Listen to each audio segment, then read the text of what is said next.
नमस्कार, आप देख रहे हैं बिहार तक। मैं हूं आपके साथ सुकन्या सिंह। बता दें कि आरजेडी की तरफ से चिराग पासवान को लगातार ऑफर दिया जा रहा है। चिराग पासवान ही लीडर बन गया, चाहे जो भी हेर फेर हुआ, चिराग पासवान ही लीडर है।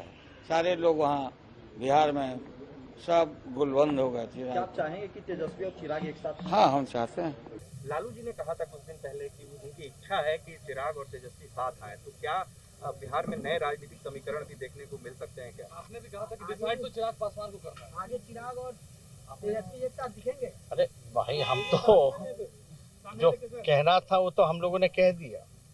अब जब लालू जी ने जो बात कह दी उसके बाद तो हम कोई बात कह ही नहीं सकते, और जाहिर से बात है। अरे एक प्लेटफॉर्म पर दिखेंगे दोनों।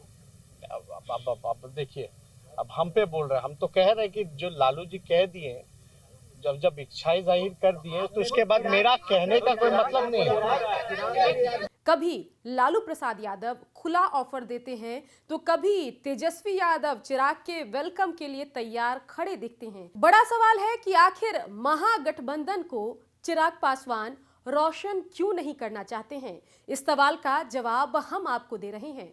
बता दें कि चिराग पासवान पॉलिटिकल एक्सपीरियंस के मामले में, उम्र के मामले में तेजस्वी यादव से बड़े हैं, और ऐसे में अगर वो महागठबंधन में जाते हैं तो उनको तेजस्वी की लीडरशिप को मंजूर करना होगा, एक्सेप्ट करना होगा और तेजस्वी की छत्र छाया में काम करना होगा। और फिलहाल चिराग पासवान को ये मंजूर होता नहीं दिख रहा है। बता दें कि बिहार के बड़े नेता होने के बाद भी रामविलास पासवान कभी बिहार के मुख्यमंत्री नहीं बन पाए, और ऐसे में चिराग पासवान की चाहत है कि वो बिहार के मुख्यमंत्री बने। लेकिन महागठबंधन के पास, आरजेडी के पास अपना सीएम कैंडिडेट तेजस्वी यादव के रूप में मौजूद है, और अगर चिराग पासवान महागठबंधन में अपने सियासी भविष्य को तलाशते हैं तो फिर उनका सीएम बनने का सपना फिलहाल महागठबंधन में रहते हुए सपना ही रह जाएगा। एक कहावत है कि बड़े पेड़ की छांव में छोटे पेड़ जो हैं वो बढ़ नहीं पाते हैं, और ऐसे में अगर महागठबंधन में चिराग पासवान जाते हैं तो वहां आरजेडी सबसे बड़ी पार्टी है, और देखा गया है कि जब भी महागठबंधन के चुनावी परफॉर्मेंस का रिपोर्ट कार्ड आता है तो सबसे बेहतर प्रदर्शन आरजेडी का रहता है। बाकी पार्टियों को सीट भी कम मिलती है और उनका परफॉर्मेंस भी बहुत ज्यादा अच्छा नहीं रहता, और ऐसे में जो चिराग पासवान है वो नहीं चाहते कि आरजेडी या महागठबंधन में जाकर वो अपने ग्रोथ के साथ समझौता करें। इसी ग्रोथ की हसरत की वजह से एनडीए से अलग होकर 2020 के विधानसभा चुनाव में 130 से ज्यादा सीटों पर चिराग पासवान किस्मत आजमाते नजर आए थे, और अगर वो महागठबंधन में जाएंगे तो उनको सीटों की संख्या से बड़ा समझौता करना पड़ेगा। अभी फिलहाल बिहार में कोई चुनाव नहीं है। 2024 में लोकसभा के चुनाव होंगे और 2025 में विधानसभा के चुनाव होंगे, और ऐसे में चिराग पासवान चुनाव के वक्त ही अपने पत्ते खोलना चाहते हैं और फिलहाल सभी ऑप्शन खुला रखना चाहते हैं, सभी दरवाजा खुला रखना चाहते हैं। इसलिए वो महागठबंधन के ऑफर पर कुछ कहते उनसे नहीं बन रहा है। ना हाँ कह रहे हैं, ना कह रहे हैं। एक और तो आरजेडी खुले दिल से चिराग पासवान को वेलकम करने को तैयार है, वहीं दूसरी ओर चिराग पासवान लगातार क्लियर नहीं बल्कि मिक्स्ड सिग्नल दे रहे हैं। अब लोगों के जहन में सवाल यह भी है कि आखिर चिराग में तेल डालने को इतने ललायत क्यों है आरजेडी के बड़े नेता। तो ये भी आपको बता दें, 6% पासवान वोट पर आरजेडी की नजर। बता दें कि बिहार में 6% पासवान वोटर हैं, और ये सभी वोटर रामविलास पासवान के माने जाते हैं, और ऐसे में अगर चिराग पासवान चले आते हैं महागठबंधन में तो फिर ये 6% वोटर जो हैं वो भी महागठबंधन के वोटर बन जाएंगे। नीतीश के दुश्मन मतलब आरजेडी के दोस्त। बता दें कि चिराग पासवान नीतीश कुमार पर 2020 के विधानसभा चुनाव से ही हमलावर रहे हैं, और 2017 में मिले धोखे के बाद तेजस्वी यादव की अगुवाई में आरजेडी भी नीतीश कुमार को पलटी मारने की वजह से अपना दुश्मन मानती है। ऐसे में आरजेडी ये सोचती है कि जो भी नीतीश का दुश्मन होगा वह स्वतः हमारा दोस्त बन जाएगा। और इसी फॉर्मूले के तहत चिराग पासवान को अपना दोस्त मानती है आरजेडी। MYD समीकरण, बता दें कि आरजेडी का MY मुस्लिम यादव समीकरण तो है, लेकिन अगर ऐसे में चिराग पासवान भी आरजेडी में आते हैं, महागठबंधन में शामिल होते हैं, तेजस्वी से हाथ मिलाते हैं, तो फिर जो महागठबंधन है उसको मुस्लिम यादव के साथ साथ दलितों का भी वोट मिलेगा। और अगर ये वोट मिला तो फिर बिहार में सरकार बननी तय है, क्योंकि हम जानते हैं कि महागठबंधन और एनडीए के बीच में 12,000 वोट का ही फर्क रहा है और विधानसभा चुनाव में 24-25 लाख वोट चिराग पासवान को भी मिला है। मतलब साफ है कि अगर 2020 में चिराग साथ होते तो पूरे तरीके से सरकार जो है वो महागठबंधन की ही बनती।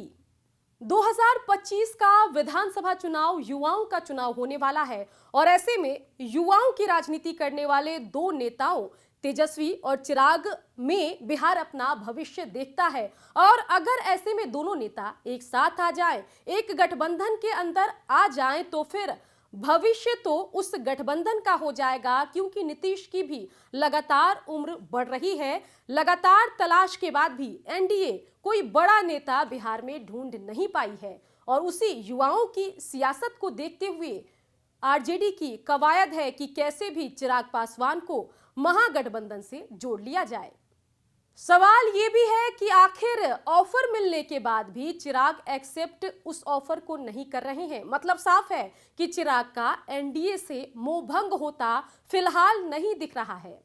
चिराग पासवान को आस है कि जो एनडीए की सीएम फेस वाली तलाश है वो उन पर आकर खत्म होगी। बता दें कि नीतीश कुमार फिलहाल 70-71 साल के हैं और अगले विधानसभा चुनाव में नीतीश कुमार 74 साल के हो जाएंगे। फिर एनडीए के पास सीएम फेस ढूंढना एक बड़ी चुनौती है और ऐसे में चिराग पासवान को लगता है कि अगर कोई ऐसा गठबंधन मिल जाए जहां पर सीएम का फेस मौजूद ना हो तो सकता है कि सीएम के फेस के तौर पर या सीएम फेस का विकल्प ऑप्शन बन सकते हैं चिराग पासवान। बता दें कि 2009 के लोकसभा चुनाव में एलजेपी का परफॉर्मेंस बेहद खराब रहा। 2014 में जब एलजेपी ने चिराग के कहने पर रामविलास पासवान ने एनडीए में शामिल हुए नरेंद्र मोदी से हाथ मिलाया, उसके बाद लगातार एलजेपी का परफॉर्मेंस 2014 और 2019 के लोकसभा चुनाव में बेहतर हुआ और ऐसे में चिराग को लगता है कि अगर एनडीए में रहे तो ऐसे ही परफॉर्मेंस एलजेपी का या चिराग पासवान का बेहतर होता रहेगा। एनडीए के बड़े नेता नरेंद्र मोदी से चिराग पासवान के बेहद आत्मीय संबंध हैं और ऐसे में चिराग को हमेशा नरेंद्र मोदी पर ज्यादा भरोसा रहता है, क्योंकि रामविलास पासवान की मौत से पहले कई मौकों पर खुले दिल से प्रधानमंत्री नरेंद्र मोदी चिराग पासवान की तारीफ कर चुके हैं। इसके अलावा चिराग की मजबूरी ये भी है कि 2014 से लगातार एनडीए का साथ देकर, कई अहम मुद्दों पर साथ देकर, जैसे कि राम मंदिर, धारा 370, 3 तलाक, सीएए, एनआरसी जैसे मुद्दों पर बीजेपी प्रधानमंत्री नरेंद्र मोदी का साथ देकर चिराग पासवान ने एक उग्र हिंदुत्व वाले एजेंडे के साथ चलने वाले नेता की अपनी छवि बना ली है। और ऐसे में अगर महागठबंधन में जाते हैं चिराग पासवान तो फिर उनको अपनी छवि के साथ आगे चलकर समझौता करना पड़ेगा, छवि को बदलना पड़ेगा। और जिन लोगों को चिराग के पुराने फैसलों से दिक्कत थी, मुश्किल है कि नए गठबंधन में उनके आगमन से वो लोग चिराग को एक्सेप्ट कर पाएंगे। और इन सारी राजनीतिक कवायद की अगर बात की जाए, चाहे 2020 के विधानसभा चुनाव में अलग चुनाव लड़ने का फैसला हो या फिर आरजेडी के ऑफर के बाद भी महागठबंधन में जाने को लेकर कोई फैसला नहीं देने का मामला हो, माना यह जा रहा है कि चिराग पासवान अपने पिता का सपना पूरा करना चाहते हैं। चिराग पासवान के पिता का सपना था कि बिहार के साथ साथ देश दिल्ली की राजनीति में चिराग पासवान उनसे भी अच्छा परफॉर्मेंस करे। वो चाहते थे कि उनका बेटा चिराग पासवान पहले बिहार का मुख्यमंत्री बने और आगे चलकर देश का प्रधानमंत्री भी बने, और पिता के उसी सपने को पूरा करना चाहते हैं चिराग पासवान। चिराग जो है सबसे उच्चतम जगह पर पहुंचे, शिखर पर पहुंचे और देश और दुनिया में अपना और देश का नाम रोशन। बाकी पापा मुझे जहाँ देखना चाहते थे मैं अपने आप को वहाँ पे पहुँचा के रहूँगा। बाकी पापा मुझे जहाँ देखना चाहते थे मैं अपने आप को वहाँ पे पहुँचा के रहूँगा। बिहार की खबरों के लिए आप देखते रहिए बिहार तक।